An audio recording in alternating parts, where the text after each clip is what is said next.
कहाँ जा रहा है तो सोन आया। इतनी अच्छी नींद आ रही थी वो। Hello students of final year girls, आपका टॉपिक है ट्रेनिंग मैनेजमेंट। ठीक है, ये यूनिट थर्ड का पार्ट ए है। यूनिट थर्ड मैंने बीच में स्किप कर दी थी, तो अब मैं उसको लेक्चर को, उस वाली यूनिट को कंप्लीट करने जा रही हूँ गर्ल्स।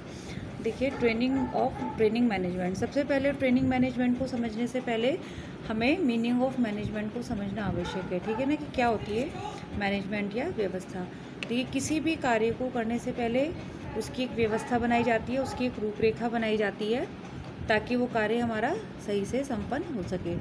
अब बात करते हैं कि जब जो भी हमारे पास उपलब्ध साधन होते हैं या सीमित साधनों को लेकर ही उनको अपने लक्ष्यों को, अपने उद्देश्यों को पूरा करना ही एक व्यवस्था कहलाता है। ठीक है ना, यानी कि हमारे पास जो भी साधन है, चाहे उसमें हम वो घर से संबंधित हो या हम किसी भी फील्ड में कोई भी व्यवस्था देख रहे हो, तो उन सीमित साधनों को का उपयोग करके ही अपने लक्ष्यों और उद्देश्यों की प्राप्ति करना ही मैनेजमेंट या व्यवस्था या प्रबंधन कहलाता है। अब बात करते हैं गर्ल्स,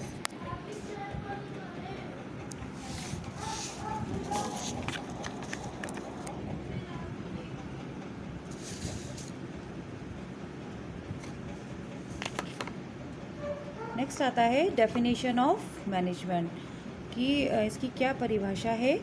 किसी भी संगठन व प्रशिक्षण में प्रबंधन का अर्थ उपलब्ध संसाधनों का दक्षतापूर्वक तथा प्रभावपूर्ण तरीके से उपयोग करना ही मैनेजमेंट या व्यवस्था कहलाता है।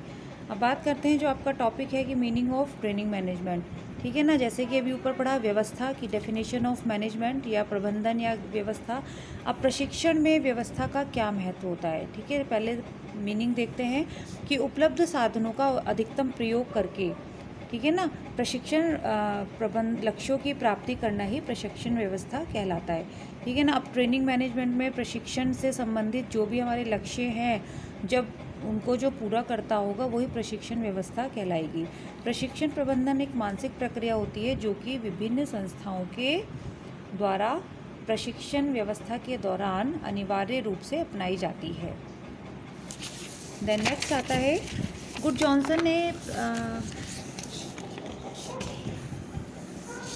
जॉनसन ने प्रशिक्षण प्रबंधन को एक सुनिश्चित ढंग से इस प्रकार बताया है कि एक इस प्रकार की व्यवस्थित प्रक्रिया होती है जो अधिकांश व्यक्तियों को एक व्यावसायिक विकास की दृष्टि से पूर्व प्रशिक्षण प्रदान करता है।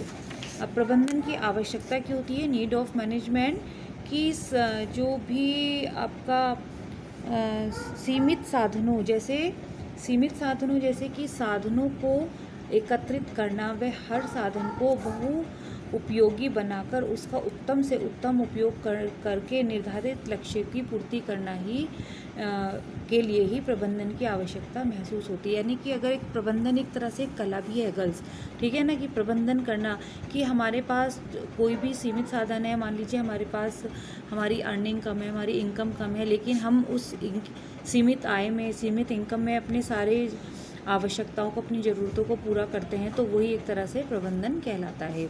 देन नेक्स्ट आता है प्रबंधन की संरचना व व्यवस्था, कि जब हम किसी संगठन हेतु या फिर प्रशिक्षण कार्य हेतु प्रबंधन प्रक्रिया को अपनाते हैं, तो उसकी पूर्णता हेतु जिन तत्वों की प्रक्रिया को मिलकर प्रबंधन प्रक्रिया को पूर्णता प्रदान की जाती है, उसे हम प्रबंधन की संरचना या संरचना व्यवस्था कहते हैं।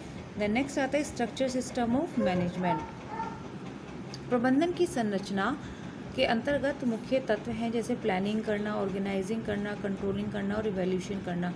ठीक है ना, कोई भी कार्य करने से पहले हम उसकी प्लानिंग करते हैं, फिर उसको ऑर्गेनाइजिंग, यानी कि जो हमने उस कार्य को लेकर एक रूपरेखा तैयार की है उसकी योजना बनाते हैं, एक लक्ष्य, एक उद्देश्य जो होता है उससे संबंधित रूपरेखा बनाते हैं।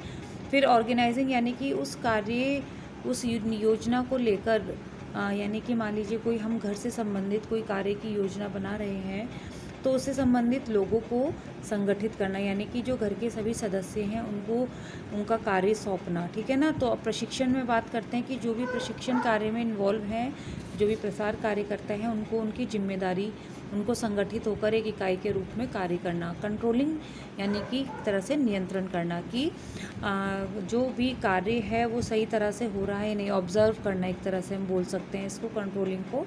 और इवैल्यूएशन, जैसे कि आप इवैल्यूएशन कई बार पढ़ चुके हो गर्ल्स, कि उसका मूल्यांकन करना कि जो भी प्रशिक्षण व्यवस्था है वो सही तरह से हुई है या नहीं हुई है, उद्देश्यों की प्राप्ति हुई है या नहीं हुई है, तो ये होता है इवैल्यूएशन। तो ये सब चीज़ें आती हैं कि प्लानिंग के अंतर्गत क्या आता है, ऑर्गेनाइजिंग के अंतर्गत, और संगठन के पद कौन कौन से होते हैं।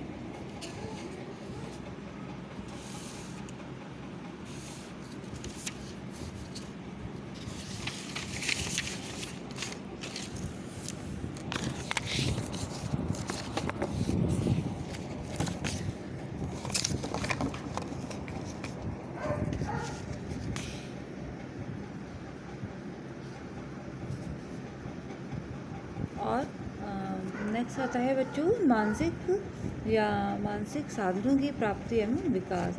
ये भी ऑर्गेनाइजेशन के अंतर्गत ही आता है कि संगठन की प्रक्रिया का एक मुख्य पद है कि यह भी एक प्रशिक्षण के दौरान प्रसार कार्यकर्ताओं को कुछ कार्य और जिम्मेदारी सौंपना। देन प्रसार शिक्षा स्तर को उत्तम बनाना। प्रबंधन में संगठन की शिक्षा के द्वारा प्रसार शिक्षा कार्यालयों एवं विभागों का कार्य स्पष्ट करते हैं, क्योंकि संगठन प्रक्रिया में जो सभी जानते हैं कि संस्थाओं का उचित उपयोग कर उत्तम सेवा भावना को जागृत किया जाता है, जिससे प्रशिक्षण के बाद प्रत्येक कार्यकर्ता का संभव प्रयास यही रहता है कि प्रसार शिक्षा का स्तर उत्तम बनाया जा सके। ओके गर्ल्स, अब इसके आगे नेक्स्ट इसी टॉपिक को कंटिन्यू करते हुए अगले वीडियो में मिलती हूँ आपसे। बाय।